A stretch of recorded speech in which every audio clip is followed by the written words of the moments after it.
Welcome to the Mindful Money Podcast. This podcast is a weekly exploration into a new philosophy of money through psychology, philosophy, and practical wisdom. In this episode of the Mindful Money Podcast, you just have to take that burden off of yourself and make the decision that you are. And when you do that, your life and your world will completely open up, and money won't matter to you, and money won't matter in the world. All right, welcome everyone to the Mindful Money Podcast. I am so excited to welcome Matt Ganzak to the show. He is the author of the $1 Million Plan, I believe it is, Matt. Absolutely. Fantastic, and great inspiration, great business development guy. I've been following him for a while. So welcome to the show. Thank you so much for having me. You're absolutely welcome. And we'll just dive in here with the question we ask everybody here on the show is, what is the purpose of money to you, and how has that changed from when you were a kid? Incredible question. Okay, so when I was a kid, I would have, like my mom, going and writing a check at the grocery store, and she would be writing out the check and, filling it out. And I just thought that whatever she wrote on that piece of paper was just real, and it just created something. And, I would say, oh, well, let's go to Toys R Us. Let's go and, let's go get some gifts and different things like that. And she would explain it to me then that, you just can't fill the thing out, and there just isn't an infinite amount of money. Like, son, you need to realize this. And I didn't understand it early on. I didn't understand it as a kid. I started getting into workplace at 13, 14 years old, cleaning cars, actually. Interesting enough, the first job I had was a car lot would go and buy cars that should have been condemned and bring them to me. Wait, cars and can be I would condemned? have to, they should have been like completely flattened, because there was the one in my mind had a complete ant colony living in it. And my job was I had to clear out the car and clean it up and make it sellable on their lot. So my job was to take something that should have been thrown away and make it clean. So I would work the entire week and earn probably, I understand that probably this was against the law, but I would work the entire week and make a finite amount of money, $50, whatever that amount would be.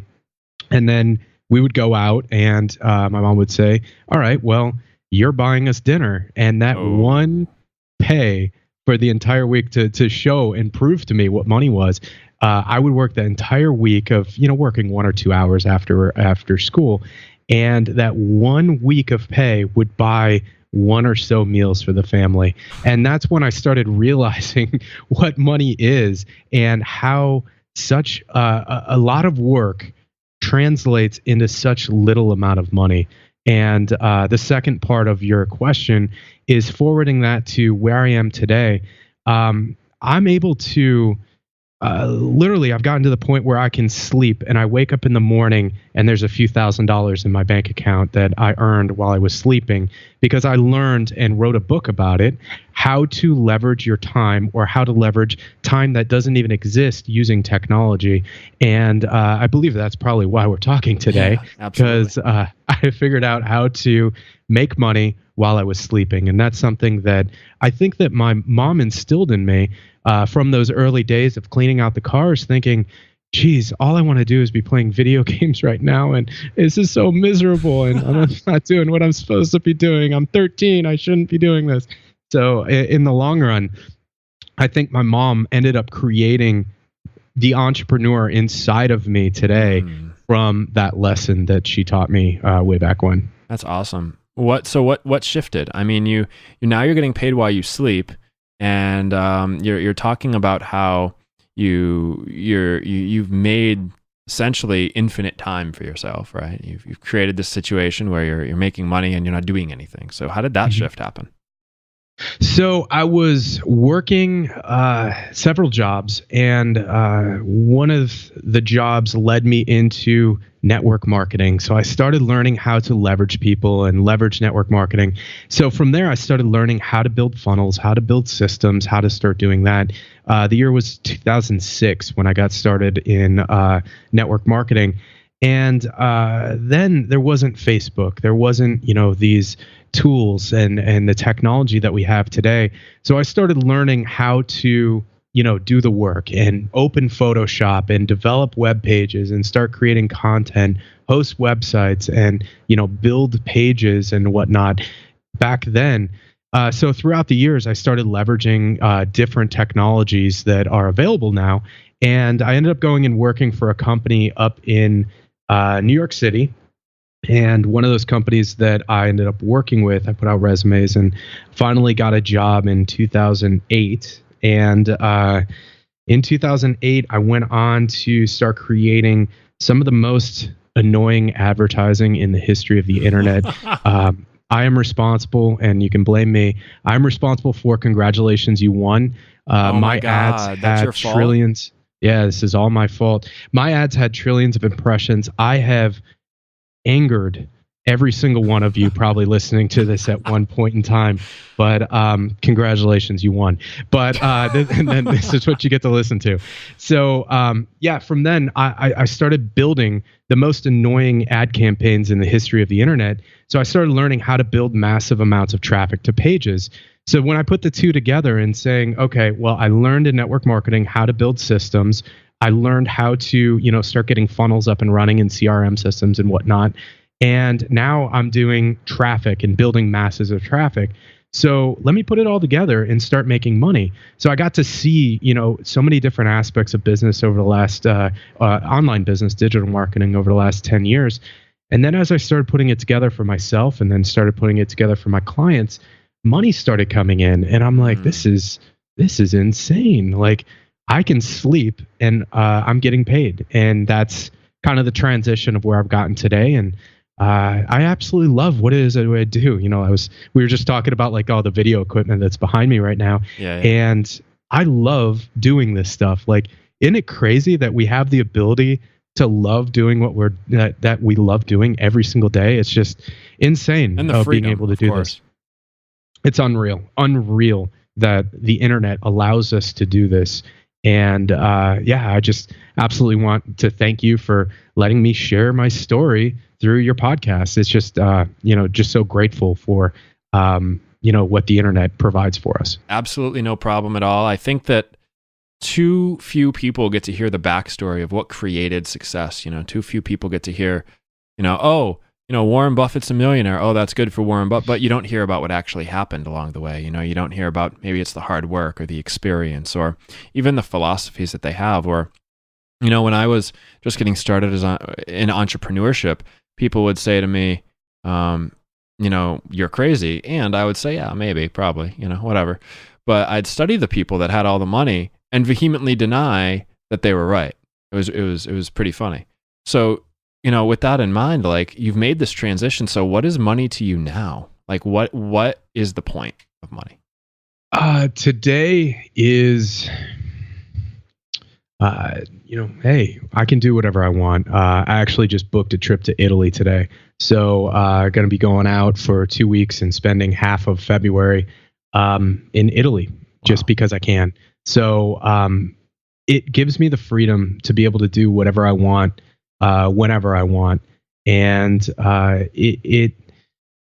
don't know, it's just insane to think about how wonderful it is that, a family member could call me, and hopefully none of them hear this podcast, but a family member could call me and say, Matt, I need help. I'm in a bad place, and I'm able to help them. So I see money as being something that I can leverage both for business and to make people happy and to help people. So for me, I see that as the most important thing. And as part of today, something else that I did, I'm working on a campaign for a local charity and putting together some videos and a sequence of videos that is going to help them raise money to feed the homeless. So I'm able to spend my time doing things and giving back and actually making a difference in the world, where before I would have to sit at a desk or, do this and just to, make enough money to pay my bills. And, I didn't see that as, just living just to pay bills, and then later on in life you die and that's it. So I want to actually make an impact and make a difference in the world. So now that I have money and now that I have more time, I'm able to do the things that I love and give back to the community and do those different things. Nice. So what would you say to the people that know what they want to do, that know the impact that they want to have, that see that, but that just don't have the money or don't believe that they have the money? What advice would you give? Yeah, I mean, this is really getting into my book, and not to plug my book here too much, but I plugged it at the beginning. It's fine. Yeah, the second chapter, I talk about what's holding you back, and within the second chapter is the mindset of that thought of saying that money isn't really real. It's not real, and the fear of not having money is definitely not real, but the fear of getting evicted is real.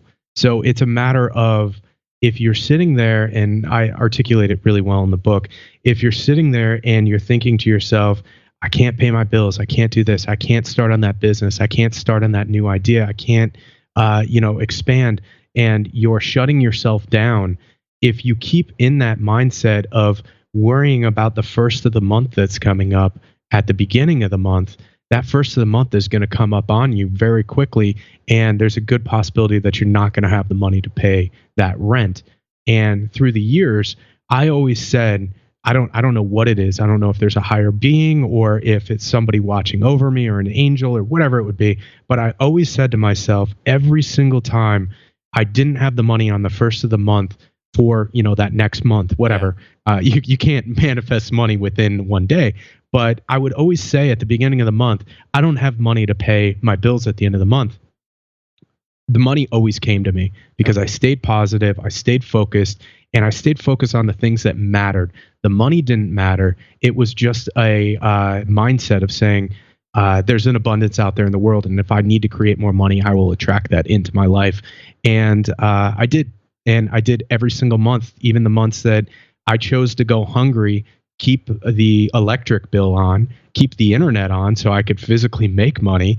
And I just got to the point in whatever the year was, 2007, 2008, that I started, just attracting money and attracting success into my life as I went through the Secret and some of those other cheesy things of power of attraction. But hey, Abraham Hicks, whatever, all those things.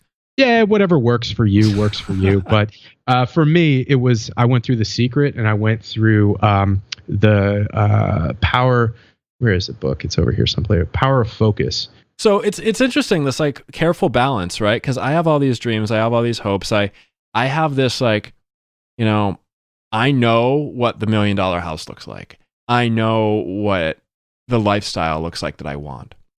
Personally, I'm not there yet, but I'm not there yet because I don't have the money. But at the same time, what you said is exactly right. Like one of the principles that we teach, you and I have spoken a little bit about mindful money offline, and it's a set of principles, and it's a practice, and it's just some life hacks that you can implement in this coaching atmosphere. One of the first things I tell people is, look, you've always had enough. If you need to tighten your bootstraps a little bit in order to have a little bit of extra money in the bank so that you feel like you have extra, or so that you can invest that money or whatever it is, you're always going to be taken care of. You've made it up to this point, So I like that you brought that up, that piece of divine influence. And how would you balance the vision then with the right now, right? Because a lot of people can think about the vision and say, oh, I don't have the money for that, or, oh, one day I'll get that. But what's the key?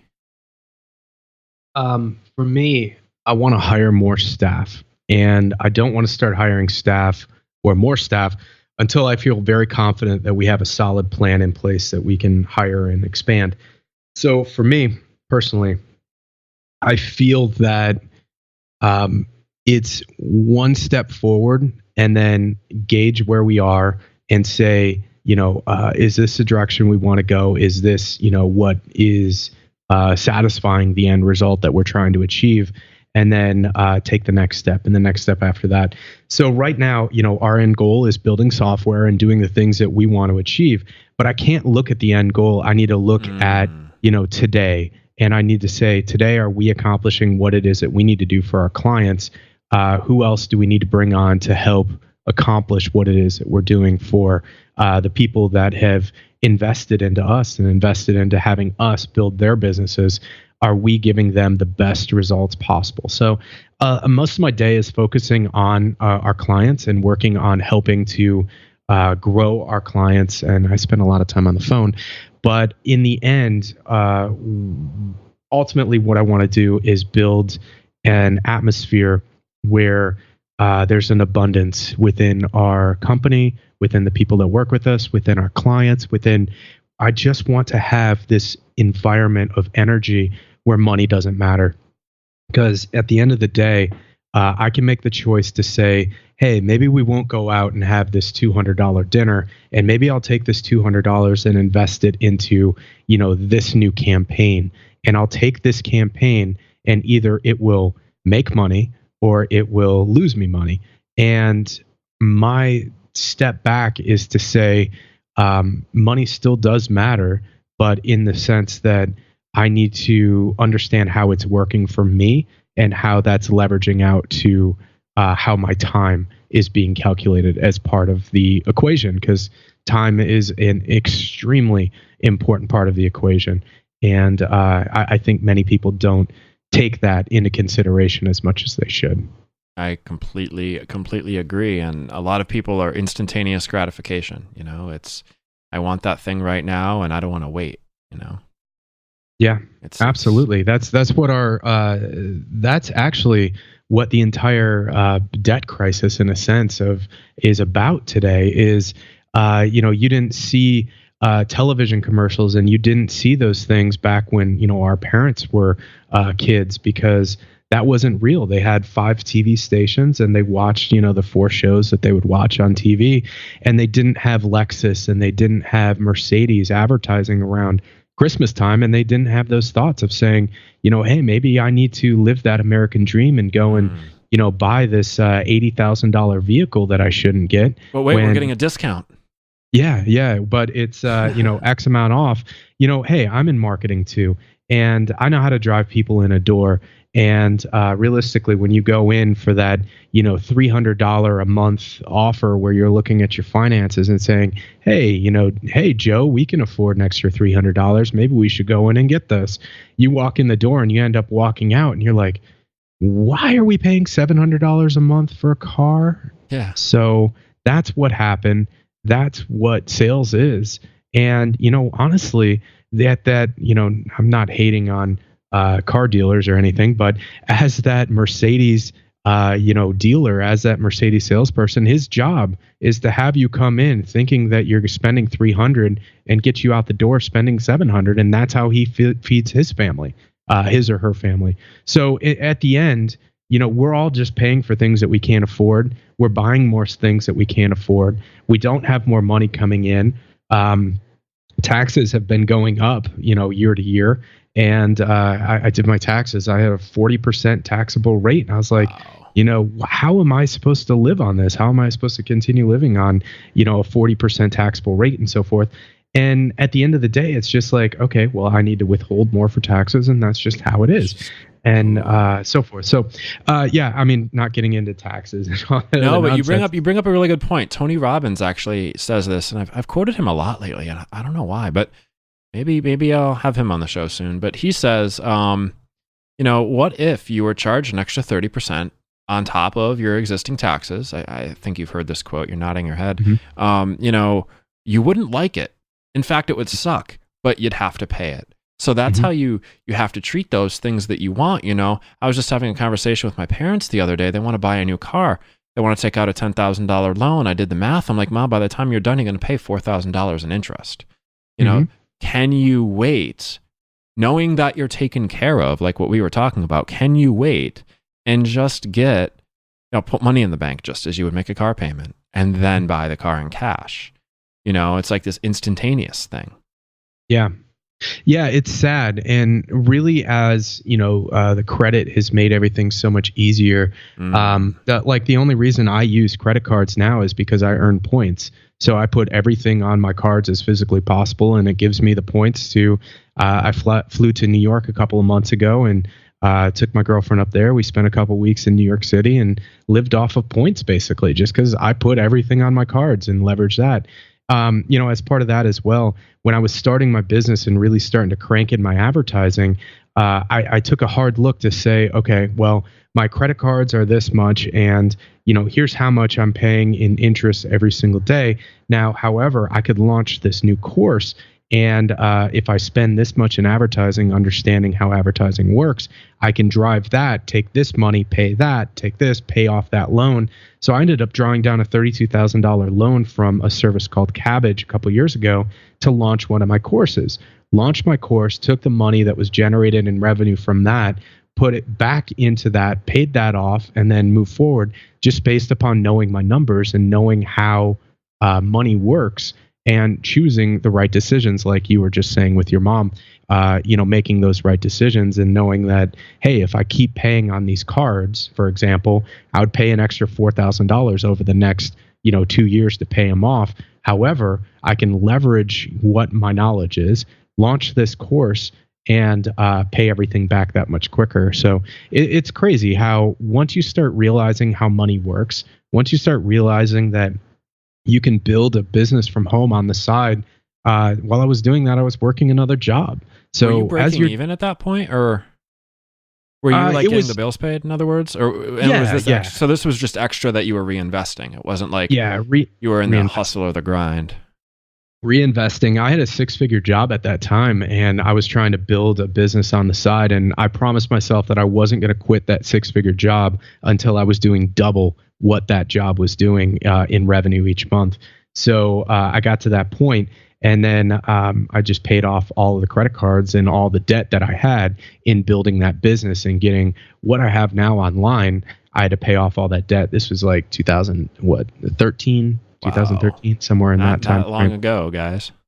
Yeah, and literally, you could be one great business idea or one great campaign away from becoming a millionaire eventually. Not that it's overnight going to become a millionaire, but that campaign will keep running. I say this time and time again. I see some ad campaigns online from people like Jeff Walker and some of these other great entrepreneurs. They've been running the same ad campaigns for years and years. So when they put that campaign online, it was a success, and they're banking on that success month after month. So, in 1 month, did you make, over $1 million? Probably not. But in the term of that campaign running and optimizing and continue tweaking, continue working on it, the guys made, millions and millions of dollars over just from one ad campaign. So I tell people that all the time. You are one video or one ad campaign away from changing your life forever. Are you going to quit working on that, or are you going to keep working on that and work for that big success? Yeah, that makes a lot of sense. And these guys that make, let's say it's $50,000, if they're breaking even, that freedom that you talk about to choose what they want to do with that, right? To reinvest it. There's this thing in the finance world called the rule of 72, which talks about how quickly you can double your money. Mm-hmm. If you take some of that money, if you take even a fraction of that million that he's made and put it into a certain account, he can have double that, right? So, so many of us will take the money that we get, or take the money, and I'm going to put that in quotes. I'm doing air quotes, guys. Take the money that they get, and they'll live their lifestyle to fill it up, right up to meet that point. So, they're maybe breaking even, but they're constantly on the hustle for that little bit of extra, and they're constantly trying to break free of the limitations that they put on their own self. So, you talk about these guys that have millions of dollars, Matt, and or that made millions from an ad campaign, and ultimately, if they're using those millions to just increase their lifestyle without increasing the difference between what they make and what they spend, they're not really getting anywhere. They're just increasing their lifestyle. Yeah. So how can we capitalize? This isn't the final question, by the way. How can we capitalize on those things that we do, right? So that we're not just working ourselves back into the same situation, which is something I think a lot of Americans face. Is they'll get a raise and then they'll go buy a car. Yeah. It's insane, and I think it comes down to discipline and just being self-disciplined. And you see so many lottery winners, And I've heard this before. It's not that they're a millionaire or they became a millionaire overnight.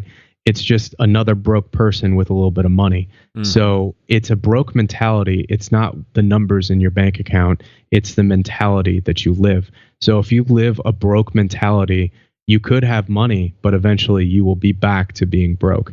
And it's staying disciplined, and it's learning from that, and living a different lifestyle. And right now, what I'm working on, I don't have millions and millions in the bank, but I'm comfortable and I'm in a good place, and I can help my family, and I can do these things and invest my time differently.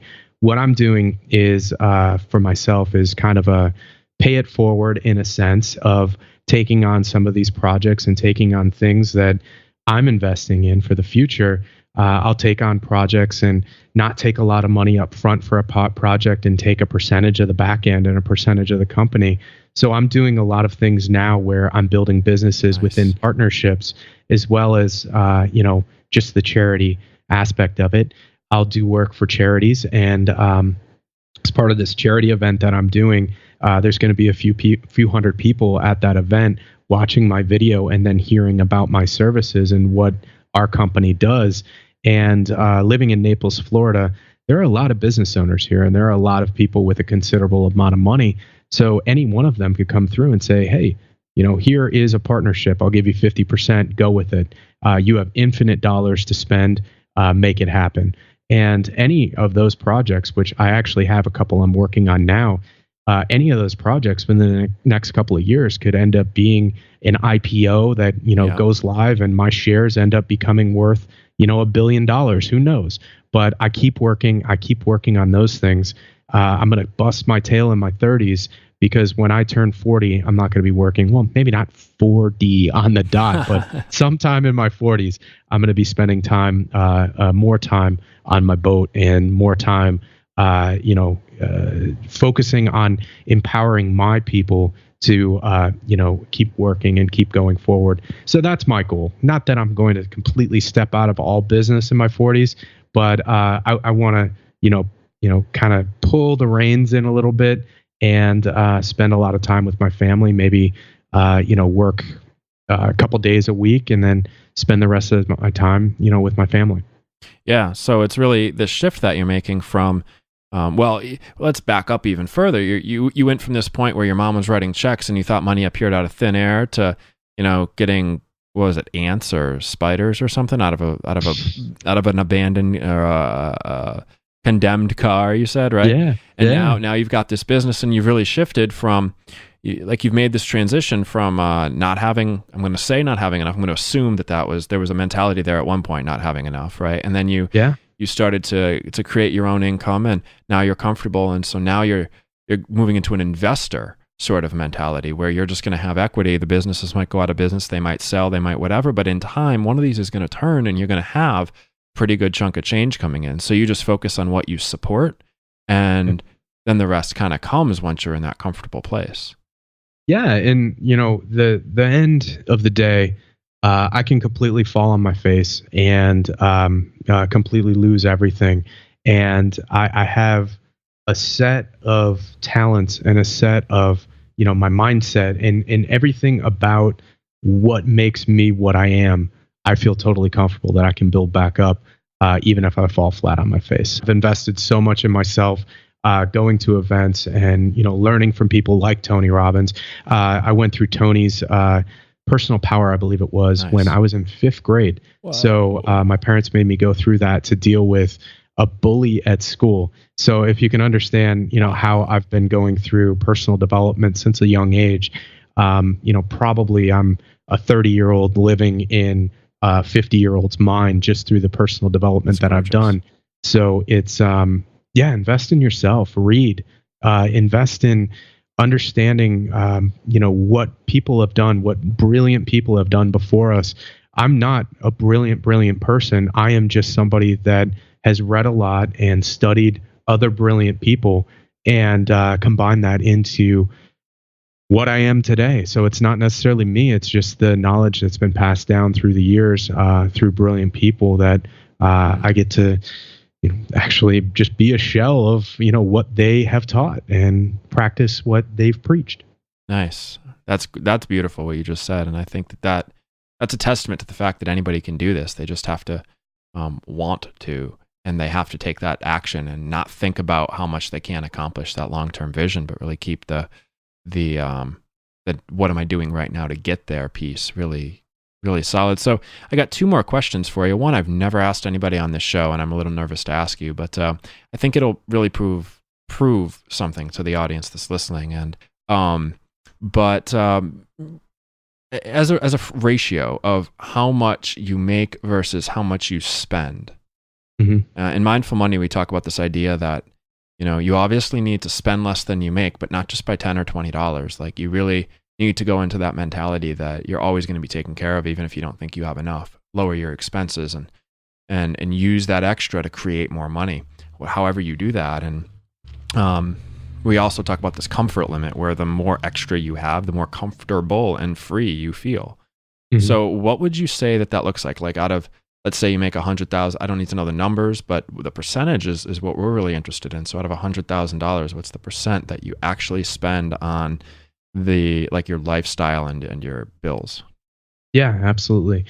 One of the biggest expenses that I have is investing in my future and my people's future and our knowledge and so forth. So I've always invested a lot into our development, my development, our team's development. I've been training and so forth.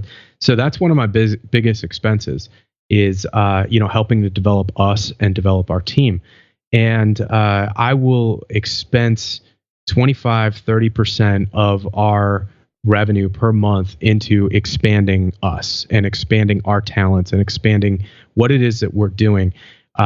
That's probably, and I've never really looked at it from this question before. I'm just giving you kind of off the cuff answers. And then I would go from there to say that, 20% of the revenue goes to bills and, surviving and whatnot. And then probably 10% or so would go into, savings. And then there's that 40% that's left over for Mr. Taxman.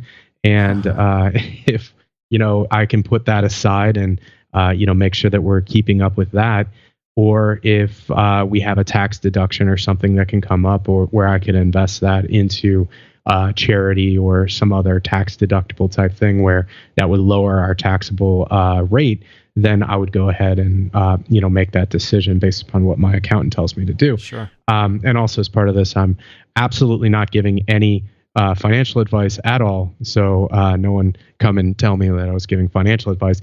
But for me, at the end of the day, I want to make sure that I have at least 40% set aside each and every month that, is going to end up going to Mr. Taxman one way or the other. Yeah, of course. So that's just you personally, right? Is that 50% or so that you're paying for your expenses and your savings and everything else?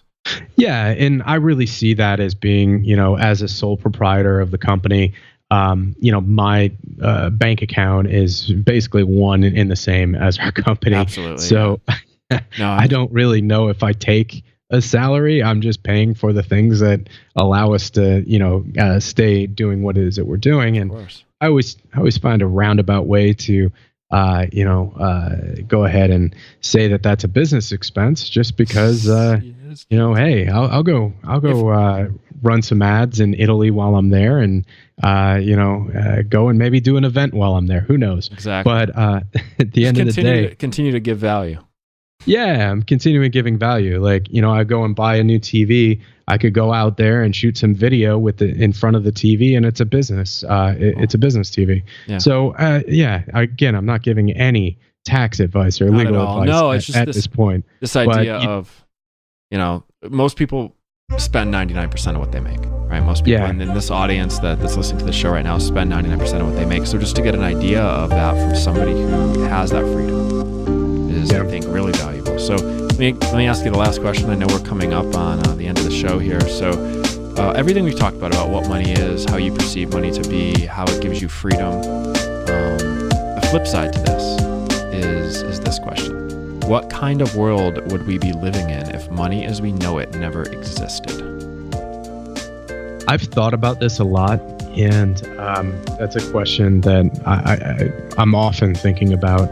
And where that comes back is when I think about how the pyramids were built, and I think about it was a really silly, I guess, documentary on how beer saved the world, and I watched that, and it was just fascinating to me to learn how the Egyptians built the pyramid, and they were paid in beer.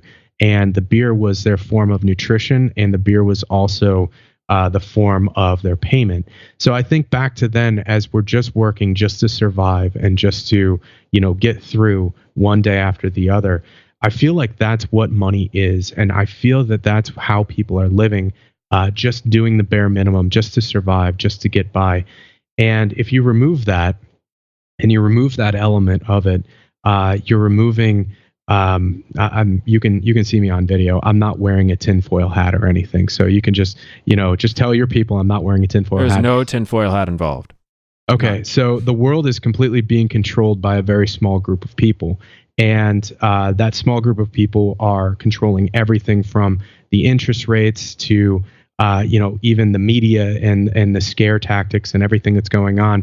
That's keeping you down and keeping you suppressed and keeping you living day to day. If you just take that off and just say, I am not going to live like this. I refuse to live like these, couple handful of people are trying to keep me down. Once you take that off, money isn't an issue anymore in your life. You just have to take that burden off of yourself and make the decision that you are. And when you do that, your life and your world will completely open up, and money won't matter to you, and money won't matter in the world. And you can get to the point that you can live your life and do the things that you want to do, and money will never be an issue.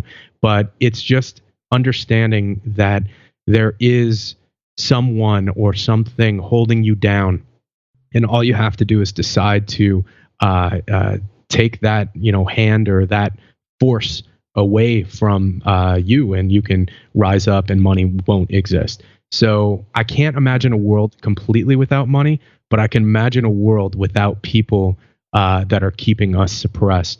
And all you have to do is just make the decision that I'm not going to be a victim of that system, and I'm not going to be a victim and a sheep, if you will, of the system that's trying to hold you down. So once you realize that, the world is completely, you got them by the short and curly. So short and curly is nice. Well, it's incredibly empowering stuff you just said. And I thank you so much for taking the time to share your wisdom and your experience with the audience here. And where can people find you? How can we get your book? Yeah, you can go to milliondollarplan.net, and there's a free offer there, and you can pick up that free offer at milliondollarplan.net.